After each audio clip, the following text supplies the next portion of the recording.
என் இனிய தமிழ் நண்பர்களுக்கு புரிசேர சுந்தரின் அன்பான வணக்கங்கள். இன்னைக்கு விஜய் சந்திக்க போகும் 5 சவால்கள் என்னென்ன அப்படிங்கிறத பத்தி பார்க்க போறோம். விஜய் சந்திக்க போகும் 5 சவால்கள். நம்பர் 1 அவருடைய தீவிர ரசிகர்கள், அவருடைய நிர்வாகிகள். ஸோ நெறைய பேர் வந்து அவங்க என்ன பண்றாங்கன்னா, இது நம்ம ஆட்சி வந்துருச்சு. நம்ம எது வேணாலும் செய்யலாம். அப்படிங்கிற மாரி ஒரு என்ன சொல்றதுன்னா, ஒரு ஆர்வக் கோளாறு அப்படின்னு சொல்லலாம். ஒரு வெள்ள கோட்ட போட்டுக்கின்னு ஹாஸ்பிட்டல்ல போய் ஆய்வு பண்றேன்றது, கருப்பு கோட்ட போட்டுன்னு நீதிமன்றத்தில போய் நாங்க வக்கீல்லாம் ஒழுங்கா வேலை செய்றாங்களான்னு பார்க்குறேன்றது. ஸோ இதெல்லாம் வந்து கண்டிப்பா வந்து ஒரு எரிச்சல கெளப்பும். ஆ ஆய்வு செய்றேன்னு சொல்லிட்டு ஈபி ஆஃபீஸ்ல போய் தகராறு பண்றது. ஸோ அந்த அந்த மாரிலாம் தகராறு பண்ணா, அவன் செய்ற வேலைய கூட ஒழுங்கா செய்ய மாட்டான். வேணும்னே எதையாவது கரண்ட்ட கட் பண்ணி விட்டுருவான். என்னடா வந்து எங்கள வந்து இந்த மாரி சண்ட போடுறீங்க. நான் உங்கள பழி வாங்குறேன் பாருன்ட்டு, சில அரசாங்க அதிகாரிகள் எதையாவது பண்ணிட்டு போயிடுவானுங்க. நேத்து கூட பார்த்தோம், விஜய் தங்கியிருக்கிற நீலாங்கரை பகுதியிலேயே கரண்ட் கட்டு. ஏகப்பட்ட பேர் வந்து அ இது பண்றாங்க. ஸோ விஜய்க்கு இப் ஏற்கனவே நெறைய பிரச்சனைகள் இருக்குது. சட்டம் ஒழுங்கு பிரச்சனை இன்னும் மோசமாகுது. ஈபி பிரச்சனை பெருசா இருக்குது. இதுக்கு நடுவுல இந்த தீவிர ரசிகர்கள், அவங்க எதோ ஆர்வக் கோளாறுல போய் எதையாவது பண்ணி, இன்னும் கெட்ட பேர் ஏற்படுத்துறாங்க. ஸோ, இந்த விஜய்க்கு அவருடைய தீவிர ரசிகர்களால பல பிரச்சனைகள் இருக்குது. நான் ஏற்கனவே பல வீடியோக்கள்ல சொல்லியிருந்தேன், விஜய்க்கு எதிரிகள் கிட்ட இருந்து பிரச்சனையே கிடையாது. அவருக்கு பிரச்சனையே வந்து அவருடைய ஆதரவாளர்கள் கிட்ட இருந்து தான் அப்படின்னு சொல்லிட்டு. ஸோ, இது வந்து 1. 2வது இந்த மாற்றம் வேண்டும். அதாவது அவங்கலாம் தீவிர ரசிகர்கள் கிடையாது. ஆ திமுகவும் பிடிக்காது, அதிமுகவும் பிடிக்காதுன்னு ஓட்டு போட்டவங்க. ஒரு மாற்றம் வேண்டும்னு ஓட்டு போட்டவங்க. அந்த அந்த மக்கள். அவங்க எல்லாரும் இப்போ என்ன நினைக்கிறாங்கன்னா, இதில எங்க மாற்றம் இருக்குது இந்த ஆட்சியில? பொதுவா பார்த்தீங்கன்னா, திமுக ஆட்சியில வந்ததுன்னா, அதிமுகல இருக்கிற ஆளுங்களெல்லாம் உள்ள இழுப்பாங்க. அதிமுக ஆட்சிக்கு வந்ததுன்னா, திமுகல இருக்கிற ஆளுங்களெல்லாம் அதிமுகவுக்கு இழுப்பாங்க. இப்போ இங்க அதான் நடக்குது. இப்ப தாவேக்கா ஆட்சிக்கு வந்த உடனே, மற்ற கட்சிகள்லேருந்து ஆட்கள இழுக்குறாங்க. ஸோ இது வந்து 1. அப்புறம் ஈபி பிரச்சனை வந்து ஒரு பெரிய பிரச்சனையா இருக்கு. கடுமையான வெயிலு, டிமாண்ட் அதிகமா இருக்கு. எல்லாமே ரைட்டு தான். ஆனா, இதெல்லாம் மற்ற நாடுகள்லயும் தானே இருக்குது. நான் சிங்கப்பூர்லயோ, துபாய்லயோ நான் பல ஆண்டுகளா இருந்திருக்கிறேன். ஒரே ஒரு வினாடி கூட அங்கலாம் கரண்ட் கட் ஆனதே கிடையாது. இங்க என்ன நடக்குது? என்ன சிஸ்டம் இருக்குதுன்னு ஒண்ணும் புரியல. இந்த மாரி கரண்ட் கட் ஆகுறது அப்படிங்கிறது சிங்கப்பூர் ஃபுல்லா நீங்க போயிட்டு வாங்க. நான் பொதுவா சொல்லுவேன் ஜோக்கா. சிங்கப்பூர்ல வந்து பிசினஸே பண்ண முடியாதுங்க. அங்க கொசுவத்தி சுருள் விக்க முடியாது. வாட்டர் கேன் பிசினஸ் நடத்த முடியாது. இந்த இன்வெர்ட்டரு, பேட்டரி இந்த பிசினஸ்லாம் அங்க பண்ண முடியாது. ஏன்னா, அ நீங்க வீட்ல இருக்கிற குழாய திறந்து அப்படியே தண்ணிய குடிக்கலாம். அப்புறம் எங்க வாட்டர் பிசினஸ் நடக்கும்? ஒரு கொசு கூட இருக்காது. அப்புறம் எங்க கொசுவத்தி சுருள் பிசினஸ் நடக்கும்? அதுக்கப்புறம் கரண்ட் 1 செகண்ட் கூட நிக்காது. அங்க போய் சிங்கப்பூர்ல யார்கிட்டயாவது போய் இன்வெர்ட்டர் அப்படின்னு சொல்லுங்க. "அப்படியா? அப்படின்னா என்னங்க?" அப்படின்னு கேட்பாங்க. ஆனா, இங்க இந்த கரண்ட் கட்டு ஒரு மிகப்பெரிய பிரச்சனையா உருவாகி இருக்குது. இப்போ இந்த மாற்றம் வேண்டும் அப்படின்னு ஓட்டு போட்டவங்கலாம், கொஞ்சம் என்னங்க இது மாற்றம் வரும் நீங்க சட்டம் ஒழுங்கும் இன்னும் மோசமா தான் போகுது. ஆ கரண்ட்டும் வரல. ஆ லைக் ஊழல் குற்றச்சாட்டுகள் வந்து அது வந்து ரொம்ப ஷார்ட் டெர்மு. ஊழல் குற்றச்சாட்டுகள் பத்தி பேச முடியாது. ஆனா, அதுக்குள்ளாரவே சில செய்திகள்லாம் வருது. காலையில 10 மணிக்கு கான்ட்ராக்ட் ஓப்பன் பண்ணி மத்தியானம் 2 மணிக்கு குளோஸ் பண்ணிட்டாங்க. புசி ஆனந்து அப்படின்னு ஒரு செய்தி வருது. ஸோ இதெல்லாம் பார்க்கும்போது, இந்த மாற்றத்தையா நம்ம விரும்பணும் அப்படின்ட்டு, அவங்க வந்து இந்த ஆட்சிக்கு எதிரா திரும்பக்கூடிய ஒரு மனநிலை இருந்தாலும் இருக்கலாம். 6 மாசம் கழிச்சு சில தொகுதிகள்ல பை எலக்ஷன் வரப்போது. அப்போ அது முழுமையா தெரிஞ்சிரும். ஆ இந்த இது இருக்கா? இல்லையா? அப்படிங்கிறது. ஸோ 1 அவருடைய பிரச்சனை 1 தீவிர ரசிகர்கள். 2வது பிரச்சனை இந்த மாற்றம் வேணும் அப்படின்னு ஓட்டு போட்டவங்க. 3வது ரொம்ப காமெடியான விஷயம். 3வது சவால் அவருக்கு விஜய் தான் 3வது சவால். ஏன்னா, நாம வந்து ஜெயிக்கிறதுக்கு வாய்ப்புகள் கம்மி. அப்படின்னோ நினச்சோ, ஏதோ நினச்சோ, கண்ட மேனிக்கு வந்து ப்ராமிசஸ் விவசாய கடன் தள்ளுபடி, மகளிர் உரிமை தொகை 2500, தமிழ்நாடு முழுக்க பஸ் இலவச பயணம், அது இதுன்னு எல்லாத்தையும் அள்ளி தெளிச்சுட்டு, இப்போ அந்த விஜய் சொன்ன வாக்குறுதிகள விஜயால நிறைவேத்த முடியாது. அப்போ விஜயே வந்து இப்போ விஜய்க்கு ஒரு சவாலாயிட்டாரு இப்போ. இப்போ கூட பயிர் கடன்லாம் ஏதோ தள்ளுபடி பண்ணாங்க. பட் முழுமையா தள்ளுபடி பண்ணல. ஏதோ 50%ன்னாங்க. வெறும் 50,000க்கு கீழ கடன் வாங்கினது மட்டும்னாங்க. அது வந்து நெறைய விவசாய சங்கங்கள்லாம் இப்போ போராட்டம் பண்ணிட்டு இருக்காங்க. அதாவது ஒரு கட்சி நல்ல மெஜாரிட்டியோடு, நல்ல மெஜாரிட்டின்னு சொல்ல முடியாது. ஏதோ ஒரு மெஜாரிட்டியோட வந்தாங்க. வந்து 10 நாள், 15 நாள்லயே இவ்வளவு சட்ட ஒழுங்கு பிரச்சனையும், இவ்வளவு போராட்டங்களும் எனக்கு தெரிஞ்சு எந்த ஆட்சியிலயுமே இருந்த மாரி ஞாபகம் இல்ல. அட்லீஸ்ட் ஒரு 3 மாசம், 6 மாசம் வரைக்கும் கொஞ்சம் நல்லாயிருக்கும். அதுக்கப்புறம் தான் பிரச்சனையே ஆரம்பிக்கும். ஆனா இப்போ அ நம்பர் 1 அதாவது முதல் நாள்ல இருந்தே இவங்களுக்கு பிரச்சனை அதிகமாயிடுச்சு.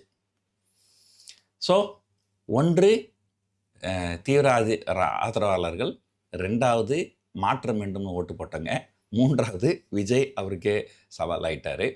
இது 3. 4வது சவால். 4வது சவால் இவருக்கு எதிர்க்கட்சிகள் கிட்டேருந்து வரும். நான் ஏற்கனவே சொன்ன மாரி எதிர்க்கட்சிகள்லேருந்து வர பிரச்சனைகள் வந்து ஒரு பெரிய பிரச்சனை கிடையாது ஆக்சுவலா. இப்போ அதிமுக எம்எல்ஏக்கள் வந்து ரிசைன் பண்ணிட்டாங்க. ரிசைன் பண்ணிட்டு தாவேக்கால வந்து ஜாயின் பண்ணியிருக்கிறாங்க. இப்போ அவங்க அத ரிசைன் பண்ணது கரெக்ட்டு தானா? அவங்கள வந்து டிஸ்குவாலிஃபிகேஷனுக்காக லெட்டர் குடுத்துருக்கிறாரு எடப்பாடி. அப்படி இருக்கும்போது அவருடைய ராஜினாமா இவங்க வாங்க முடியுமா? இது என்ன ஆகும்? நாளைக்கு இவங்க கோர்ட்டுக்கு போவாங்க. சரி, டிஸ்குவாலிஃபிகேஷன்னா என்னங்க? எம்எல்ஏ பதவி விட்டு தூக்கணும். இப்ப அவங்களே ரிசைன் பண்ணிட்டாங்கல்ல. 2த்துக்கும் என்ன வித்தியாசம்னா, டிஸ்குவாலிஃபிகேஷன் பண்ணா அவங்களுக்கு சில பனிஷ்மென்ட்லாம் இருக்கு. அடுத்த 10 வருஷத்துக்கு அவங்க எலக்ஷன்ல நிக்க முடியாது. அந்த மாரிலாம் சிலதெல்லாம் இருக்கு. ஆனா ரிசைன் பண்ணிட்டு வந்தாங்கன்னா, அவங்க திரும்ப தவேக கட்சியிலேயே அடுத்த 3 மாசத்துலயே திரும்ப எலக்ஷனுக்கு வருவாங்க. இந்த ரிசைன் பண்ணிட்டு போனவங்கலாம் தெரியல. இந்த மாரி யாராவது ரிசைன் பண்ணாங்க அப்படின்னு டிவில செய்தி வந்தாலே, எனக்கு வந்து சகோதரி விஜயதாரணியோட முகம் தான் எனக்கு ஞாபகம் வரும். காங்கிரஸ்ல நல்ல எம்எல்ஏவா இருந்து, அங்கேருந்து கட்சி மாறி பிஜேபிக்கு போனாங்க. அங்க தொடர்ந்து அவங்களுக்கு வந்து சீட்டே குடுக்கல. அப்புறம் ஒரு வழியா இப்ப சீட்டு குடுத்தாங்க. அந்த சீட்ல தோல்வி அடைஞ்சுட்டாங்க. ஆனா, காங்கிரஸ் நெறைய தொகுதிகள்ல ஜெயிச்சிருச்சு. ஸோ, இப்ப இந்த அதிமுக எம்எல்ஏக்கெல்லாம் ரிசைன் பண்ணிட்டு இங்க வராங்க. இப்போ என்னன்னா வந்து நான் ஏற்கனவே சொன்ன மாதிரி, தீவிர ஆதரவாளர்கள்லாம் கண்டிப்பா ஓட்டு போட்டுருவாங்க. பட் தீவிர அதிமுக ஆதரவாளர்கள், இவங்க கட்சி மாறிட்டாங்களேன்ற கோவத்துல இருப்பாங்க. ஈவன் பொதுமக்களே கூட, என்ன இது வந்து எ வ க எலக்ஷன்ல ஜெயிச்சு 20 நாள் கூட ஆகல. அதில ஒருத்தர் சொல்றாரு, "எனக்கு தொகுதி மக்கள் நலன் மட்டும் தாங்க முக்கியம். எனக்கு வேற எதுவுமே வாழ்க்கையில முக்கியம் கிடையாதுங்க." ஆஹா! எவ்வளவு நல்ல எம்எல்ஏக்கள் எல்லாம் நம்ம நாட்டுல இருக்கிறாங்க, அப்படின்னு நினைச்சுக்கினேன். ஸோ, அ இந்த இது இந்த ஒரு பொதுவா இந்த ஆட்சிக்கு எதிரா இருக்கிற இந்த ஈபி பிரச்சனை, சட்டம் ஒழுங்கு பிரச்சனை, அது இல்லாம வந்து இவங்க வந்து 20 நாள்ல வந்து கட்சி மாறுனாங்களேன்ற கோபம், இதெல்லாம் ஒண்ணு கலந்து அ அவங்களுக்கு எதிரா திரும்பினாலும் திரும்பலாம். பட் இப்போ கொஞ்சம் பொறுத்து இருந்து தான் பார்க்கணும். ஏன்னா, ரிசைன் பண்ணவங்களுக்கே திரும்ப சீட் குடுப்பாங்களா? இல்ல அ உங்க கடன் பிரச்சனைகள்லாம் மட்டும் நாங்க பார்த்துக்கிறோங்க. நாங்க வேற யாருக்காவது சீட்டு குடுத்துக்கிறோங்க. அப்படின்னு சொல்ல போறாங்களா? அது உள்ள என்ன டீல் நடந்ததுன்றது நமக்கு தெரியாது.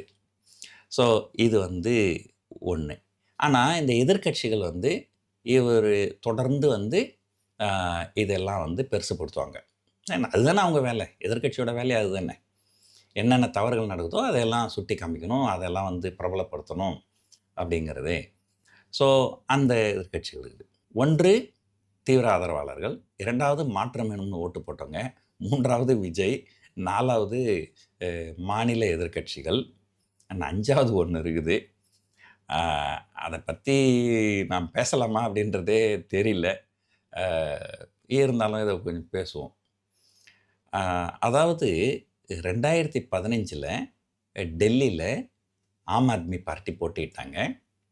இப்ப இங்க எப்படி எனக்கு திமுகவும் வேண்டாம், அதிமுகவும் வேண்டாம் அப்படின்னு டிவிகேவ ஆட்சியில அமர வச்சாங்களோ, அதே போல அங்க காங்கிரஸும் வேண்டாம், பிஜேபியும் வேண்டாம் அப்படின்னு சொல்லிட்டு ஆம் ஆத்மி பார்ட்டி அங்க உட்கார வச்சாங்க. ஸோ, முதல்ல இந்த 2த்துக்கும் இருக்கிற ஒரு வித்தியாசத்த பார்த்துருவோம். இங்க வந்து அது விஜய் சொன்னாரு. திமுக தீய சக்தி, நாங்க தூய சக்தி, நாங்க வந்தா லஞ்சம் இருக்காது, ஊழல் இருக்காது. ஆனா அதெல்லாம் கேட்டு மக்கள் ஓட்டு போடல. மக்கள் ஓட்டு போட்டதெல்லாம் விஜயோட முகத்துக்கு தான் ஓட்டு போட்டாங்க. ஆனா, டெல்லியில ஓட்டு போட்ட யாருமே கெஜ்ரிவாலோட முகத்துக்காக ஓட்டு போடல. அவர் ஒரு சினிமா நடிகர் கிடையாது. சரிஸ்மேட்டிக் கேரக்டர் கிடையாது. ஆனா, அவர் அண்ணா ஹசாரே கூட தொடர்ந்து பயணிச்சு, அ லஞ்ச ஊழலுக்கு எதிரா போராடி, இப்போ இவர் வந்தாருன்னா லஞ்ச ஊழல் இருக்காது. அப்படிங்கிற ஒரு நம்பிக்கைய மக்கள் மனசுல விதைச்சாரு. ஸோ, அப்படி தான் அவர் ஜெயிச்சாரு. ஆனா, இங்க ஜெயிச்சது காரணம் அது கிடையாது. அது வந்து 1. 2வது அங்க வந்து அவருக்கு ஓட்டு போட்ட எல்லாருமே லஞ்சம் ஊழல் வேண்டாம், நமக்கு நேர்மையான ஆட்சி வேணும், அப்படிங்கிற ஒரு அரசியல் ஞானத்தோட ஓட்டு போட்டாங்க. ஆனா, இங்க ஓட்டு போட்டவங்களுக்கெல்லாம் அரசியல் ஞானம் இருக்குதான்னு கேட்டீங்கன்னா, எனக்கு தெரிஞ்சு இல்ல அப்படின்னு நான் சொல்லுவேன். ஏன்னா, எனக்கு இந்த தலைவர பிடிக்கும், அவருக்காக ஓட்டு போடுறோம். இந்த தலைவர் வந்தா எல்லாமே மாறிடும். எப்படி மாறும்? அதெல்லாம் தெரியாது. பதவியேற்ற சில நிமிடங்கள்ல அவரே பேசுறாரு, நான் ஒண்ணும் தேவதூதன் கிடையாது அப்படின்ட்டு. ஆனா, மக்கள் வந்து அவர தேவதூதனா நம்புறாங்க. ஓட்டு போட்டாங்க. ஸோ, இது வந்து ஒரு வித்தியாசம். இவ்வளவு இருந்துமே பார்த்தீங்கனால், கேஜரிவால் 70 சீட்டுல 67 சீட்டு ஜெயிச்சாரு. ஆனா, இங்க விஜயால 234ல 108 தான் ஜெயிக்க முடிஞ்சது. அதுவே டெக்னிக்கலா பார்த்தீங்கன்னா, 1 ரிசைன் பண்ணணும். அப்ப 107 தான். ஸோ 70ல 67 வெற்றி எங்க இருக்குது? 234ல 107 வெற்றி எங்க இருக்குது? அது வந்து ஒரு இமாலய வெற்றி. அரவிந்த் கெஜ்ரிவால் பண்ணது. அதேபோல அவங்க ஆட்சிக்கு வந்தாங்க. டெல்லி பத்தி நமக்கு அவ்வளோ அதிகம் தெரியாது. பட் நான் கேள்விப்பட்ட வரைக்கும் அங்க கல்வித்துறை அமைச்சரா ஒருத்தர் இருந்தாரு. மனீஷ் சிசோடியான்ட்டு. அவர் வந்து பள்ளிக்கூடங்களெல்லாம் நல்லா மேம்படுத்தினாரு. நெறைய மாற்றங்கள்லாம் கொண்டு வந்தாரு. அப்படின்ற மாரி செய்திகள்லாம் பல செய்தித்தாள்கள்ல வந்தது. சரி. இப்ப அந்த ஆம் ஆத்மி பார்ட்டி எங்க இருக்குது? இருக்கிற இடம் தெரியாமல் அழிக்கப்பட்டு விட்டார்கள். அது எப்படி அழிக்கப்பட்டு விட்டார்கள்? அப்படிங்கிறத பார்க்கணும். இதுக்கு நடுவுல நான் பேச போறது கொஞ்சம் கான்ட்ரோவர்ஷியலா இருக்கும். பட் இருந்தாலும் நிபுணர்கள் என்ன சொல்றாங்கன்னா, நீங்க நீதிபதிகளை விமர்சிக்கலாம். ஆனா, நீதிபதிகளுடைய உள்நோக்கத்த மட்டும் தான் நீங்க விமர்சிக்கக்கூடாது. அதாவது ஒரு நீதிபதி இந்த தீர்ப்பு குடுத்தாரு. இது சரியான தீர்ப்பு அல்லது தப்பான தீர்ப்புன்னு கூட நம்ம பேசலாம். ஆனா, அவரு ஒரு உள்நோக்கத்தோட தான் இந்த தீர்ப்பு குடுத்தாரு அப்படின்னு தான் சொல்லக்கூடாது அப்படின்னு சொல்றாங்க. அதெல்லாம் விட்டுருவோம். நான் வந்து ஒரு காமன் மேனா ஒரு விஷயத்த நான் சொல்றேன். இப்போ ஒரு வீடு இருக்கு. அந்த வீட்டுக்குள்ள ஏதோ ஒரு காரணத்துக்காக ஒரு சென்ட்ரல் ஏஜென்சிஸ் போறாங்க. அங்க வந்து ஒரு ரூ. 15,00,00,000 கேஷ் இருக்குது. அப்போ அந்த வீட்டு ஓனர என்ன பண்ணணும்? அந்த வீட்டு ஓனர் மேல எந்த கேஸும் போடவில்லை. அவருக்கு எந்த தண்டனையும் கொடுக்கப்படவில்லை. மாறாக அவர் தான் கோர்ட்ல உட்கார்ந்துன்னு மத்தவங்களுக்கு தண்டனை குடுத்துட்டு இருக்கிறாரு. இது டெல்லியில ஏதோ ஒரு நீதிபதியோட வீட்ல தீ பத்திக்கிச்சு. தீயணைப்புத்துறை போகும்போது அங்க பார்த்தா ரூ. 15,00,00,000 கேஷ் இருந்தது. ஸோ ரூ. 15,00,00,000 கேஷ் வந்து ஒருத்தர் வீட்ல இருக்குன்னா, அதுக்கு தகுந்த ஆதாரங்கள் காமிக்கணும் இல்லையா? ஸோ அவர் காமிக்கல. ஸோ சட்டத்தின் முன் அனைவரும் சமம் அப்படின்னு சொல்ற நாட்டுல, ஒரு ஜட்ஜ் வீட்ல ரூ. 15,00,00,000 இருந்ததனால், அவருக்கு எந்த தண்டனையும் கிடையாது. ஆனா தண்டனை குடுத்தாங்க. என்ன தண்டனை குடுத்தாங்கன்னா, "நீங்க டெல்லி ஹைகோர்ட்ல ஜட்ஜா இருக்க வேணாம் ஐயா. நீங்க அலகாபாத் கோர்ட்டுக்கு ஜட்ஜா போங்க" அப்படின்னு ட்ரான்ஸ்ஃபர் பண்ணிட்டாங்க. இதுதான் அவருக்கு கிடைச்ச மிகப்பெரிய தண்டனை. அதுக்கப்புறம் எதிர்க்கட்சிகள்லாம் இம்பீச்மென்ட்லாம் கொண்டு வந்து இதெல்லாம் நடந்தது வேற விஷயம். பட் ஆனா என்னன்னா, ரூ. 15,00,00,000 கேஷ் பிடிக்கப்பட்ட ஒருத்தர், அவருக்கு எந்த தண்டனையும் கிடையாது. மாறாக அவர் மத்தவங்களுக்கு தண்டனை குடுத்துட்டு இருக்கிறார். அதே வந்து இந்த பக்கம் வந்தீங்கன்னா, ஒரு செந்தில் பாலாஜி. அவர் வீட்லேருந்து ஒரே ரூ. 1 கேஷ் பிடிச்சாங்களா? இல்ல. மனீஷ் சிசோடியா. அவர் வீட்லேருந்து ஒரே ரூ. 1 கேஷ் பிடிச்சாங்களா? இல்ல. அரவிந்த் கெஜ்ரிவால். அவர் வீட்லேருந்து ஒரே ரூ. 1 கேஷ் பிடிச்சாங்களா? இல்ல. ஒரே ரூ. 1 கூட கேஷ் கிடைக்காத இந்த 3 பேரையும், அ எந்தவித ஆதாரமும் இல்லாமல், இவர்கள் லஞ்சம் வாங்கியதற்கு முகாந்திரம் உள்ளது அப்படி லஞ்சம் வாங்கிய பணத்தை இவர்கள் வெளிநாட்டிற்கு ஹவாலா மூலமாக மாற்றி இருப்பதற்கு முகாந்திரம் இருக்கிறது அப்படின்னு சொல்லிட்டு இவங்க 3 பேரையும் தூக்கி ஜெயிலில் வச்சு அவங்க 3 பேரும் 2 வருஷம் ஜெயிலில் இருந்தாங்க. இந்த 2 வருஷமும் அந்த சென்ட்ரல் ஏஜென்சிஸ், அதாவது இடி, என்ஃபோர்ஸ்மெண்ட் டைரக்டரேட் வந்து இவங்க மேலே எந்த சார்ஜ் ஷீட்டும் ஃபைல் பண்ணலை. இல்லைங்க, எங்களுக்கு இன்னும் கால அவகாசம் வேணும், இன்னும் கால அவகாசம் வேணும், இன்னும் கால அவகாசம் வேணும் அப்படின்னு இழுத்துக்கினா போய் ஒரு 2 வருஷம் கழிச்சு ஜட்ஜுங்களாம் நீங்கள் இல்லைங்க இவங்க தகுந்த இதெல்லாம் கொடுக்கல அப்படின்னு அவங்கள ஜாமீனில் வெளியே விட்டுட்டாங்க. அப்போ பாருங்கள், சட்டத்தின் முன் அனைவரும் சமம் அப்படின்னு சொல்கிற நாட்டில் ஒருத்தர் வீட்டில் 15 கோடி ரூபாய் கேஷ் இருக்குது, அவருக்கு எந்த தண்டனையும் கிடையாது. ஆனால் ஒருத்தர் வீட்டில் ₹1 கூட கேஷ் இல்லை, அவங்களுக்கு 2 வருஷம் ஜெயிலில் வைக்கிறாங்க. ஸோ இதுதான் நம்ம நாட்டினுடைய நிலைமை. சட்டத்தின் முன் அனைவரும் சமம்னா ஈவன் பிரைம் மினிஸ்டர் கூட அந்த சட்டத்துக்கு முன் சமமாக தான் இருக்கணும். அதாவது சில டிப்ளமேட்ஸ்லாம் இருப்பாங்க, அவங்களுக்கு சில லீகல் இம்யூனிட்டிஸ் அப்படின்னு இருக்கும். இப்போ எப்படின்னா, ஒரு இந்திய தூதரக அதிகாரி பாகிஸ்தானில் இருப்பார். பாகிஸ்தானுக்கு இந்தியாவுக்கு ஆகாது அப்படிங்கிறதுனால அந்த தூதரக அதிகாரியில் எதையாவது ஒரு பழியை போட்டு அவங்களை தூக்கி உள்ள ஜெயிலில் வச்சிட போகிறாங்க அப்படின்னு சொல்லிட்டு அதை தடுக்கிறதுக்காக தான் தூதரக அதிகாரிகள் அவங்களுக்கெல்லாம் வந்து ஒரு லீகல் இம்யூனிட்டி அப்படின்னு சொல்லுவாங்க. அவங்கள வந்து குறைஞ்சபட்சம் அவங்கள வந்து நீங்கள் இல்லை, நீங்கள் இந்த நாட்டை விட்டு வெளியே போங்கன்னு சொல்லாமல் தவிர அவங்கள அரெஸ்ட் பண்ணி ஜெயிலெலாம் வைக்க முடியாது. ஆனால் அந்த மாதிரியான லீகல் இம்யூனிட்டி ஏன் வந்து ஒரு நீதிபதிகளுக்கு இந்தியாவில் இருக்குது? நம்ம வந்து நிறைய பேசலாம். கோர்ட்டில் போனீங்கனாலே மை லார்ட் அப்படின்னு தான் சொல்லுவாங்க. மை லார்டுன்னு என்ன? என்னுடைய கடவுளே. இதெல்லாம் எங்கேருந்து கற்றுக்கணும்? பிரிட்டிஷ்லேருந்து கற்றுக்கணும். பிரிட்டிஷில் அதான் சொல்லுவாங்க. ஏன் வந்து நம்ம இன்றைக்கி வந்து இன்னொருத்தர கடவுள்னு சொல்லணும்? ஒரு 8 கோடி மக்கள் இருக்கிற மாநிலத்தினுடைய முதலமைச்சர் விஜய் அவரே பேசும்போது நான் சொல்கிறேன், நான் தேவதூதன் கிடையாது, நான் ஒரு சாதாரண மனிதன் தான் அப்படின்னும்போது, ஏன் வந்து இந்த ஜட்ஜுக்கு வந்து இன்னமும் அந்த மை லார்ட், ஏன் நீதிபதி அவர்களே அப்படின்னு சொன்னால் அதில் என்ன குறைஞ்சிட போகுது? ஸோ இதெல்லாம் வந்து ஒரு காமன் மேனாக எனக்கு இருக்கிற சந்தேகங்கள். மற்றபடி எனக்கு வந்து எந்த ஒரு நீதிபதி மேலேயும் எனக்கு ஒரு காழ்ப்புணர்ச்சியோ நீதிமன்றத்தை அவமதிக்கணும் அப்படிங்கிற எண்ணமோ எனக்கு வந்து கண்டிப்பாக கிடையாது. ஒரு சாதாரண மனிதனாக இந்தியாவில் இருக்கிற அனைவருக்கும் சட்டம் ஒன்றாகத்தான் இருக்க வேண்டும். அந்த சட்டத்தின் முன் அனைவரும் சமமாகத்தான் இருக்க வேண்டும். நீதிபதிகள் உயர்ந்தவர்கள் கிடையாது, நீதிதான் உயர்ந்தது. சட்டம்தான் நம்பர் 1. அதுக்கப்புறம் தான் அந்த சட்டத்தை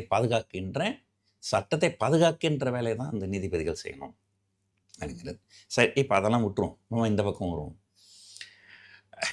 5வது சவால் விஜய்க்கு மத்திய அரசாங்கத்திலேருந்து வரும். என்ன பண்ணுவாங்க? மும்மொழி கொள்கையை ஏற்றுக்கினா தான் காசு கொடுப்பேன்னுவாங்க.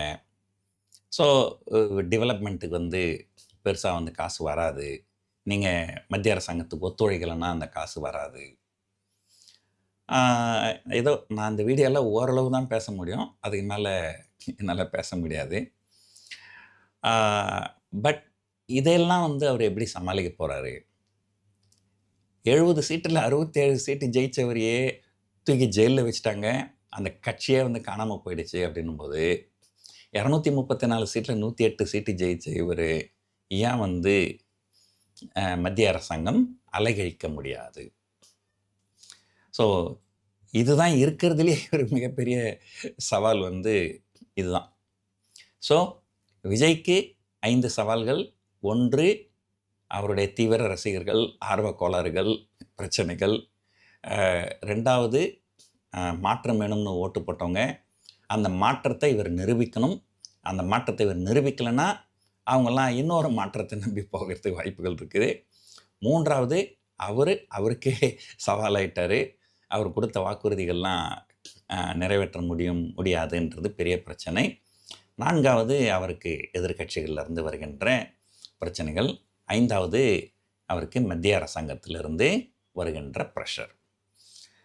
பார்ப்போம் இதெல்லாம் எப்படி சமாளித்து வரப்போகிறார் அப்படிங்கிறது இன்னும் ஒரு 6 மாதம் 1 வருஷம் பொறுத்து போனால் தான் நமக்கு தெரியும். இந்த வீடியோ உங்களுக்கு ரொம்ப பிடிச்சிருக்கும்னு நினைக்கிறேன். இவ்வளோ நேரம் பார்த்ததுக்கு பொறுமையாக நன்றி, வணக்கம்.